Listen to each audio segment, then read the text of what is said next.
Chairman شاہ Faisal town گوہر علی خٹک کی زیر صدارت شاہ فیصل ٹاؤن میں محرم الحرام کے حوالے سے اہم مشاورتی اجلاس منعقد کیا گیا۔ اس حوالے سے دیکھتے ہیں ارسلان چاند نواب کی اس رپورٹ میں۔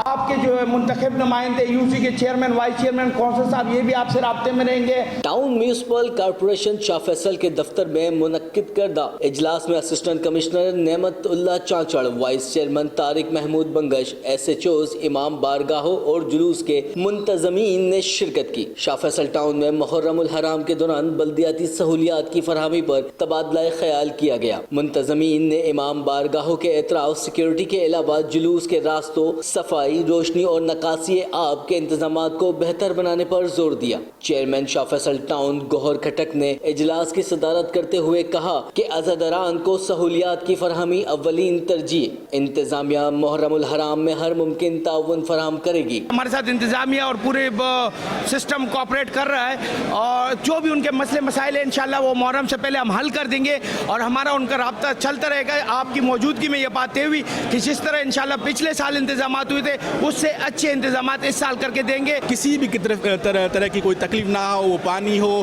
واٹر سیوریج کا ڈپارٹمنٹ ہو، الیکٹریسٹی ہو، یہ ان انٹرپٹ سپلائی ہو۔ اگر انٹرپٹ نہیں ہوتا، جب ان کے جو رسومات ہو یا کوئی اس کا اس طرح کا پروسیشن نہ ہو تو اس ٹائم یہ چیزیں اویلیبل ہونی چاہیے۔ زیادہ تر لوگوں کی شکایتیں کے الیکٹرک اینڈ واٹر بورڈ سے تھی، جو کہ آپ کو اے سی صاحب نے بتایا کہ انشاءاللہ منڈے کو اس کو ان کے جی ایم کو، سالڈ ویسٹ کے ڈائریکٹر صاحب کو، ان سے منڈے کو میٹنگ کرائی جائے گی اور یہ ساری شکایات ان کو بتائی جائے گی۔ شاہ فیصل ٹاؤن میں 20 سے زائد امام بارگاہیں موجود ہیں، جہاں سے ایک مرکزی جلوس اور علاقے سے چھوٹے بڑے جلوس برآمد ہوتے ہیں۔ شاہ فیصل ٹاؤن میں محرم الحرام سے قبل تمام تر انتظامات مکمل کر کے بہترین سہولیات فراہم کرنے کی تیاری کر لی گئی ہے۔ کیمرہ مین گلفام شیخ کے ساتھ ارسلان چاند نواب، 5 نیوز کراچی۔